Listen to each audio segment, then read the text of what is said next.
నేను శైలజ మూవీతో తెలుగు ప్రేక్షకులకు పరిచయమైన కీర్తి సురేష్ మహానటి మూవీతో తెలుగులో బాగా పాపులర్ అయ్యారు.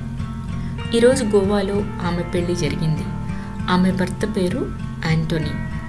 ఆయన ఒక బిజినెస్ మ్యాన్. గోవాలో ఈ వివాహం జరిగింది. ఈరోజు మార్నింగ్ మలయాళ సాంప్రదాయ ప్రకారం, ఈవినింగ్ క్రిస్టియన్ సాంప్రదాయం ప్రకారం చాలామంది సెలబ్రిటీలు ఈ వెడ్డింగ్కి హాజరయ్యారు. కొన్ని ఫొటోస్ని ఈ వీడియోలో చూసేయండి.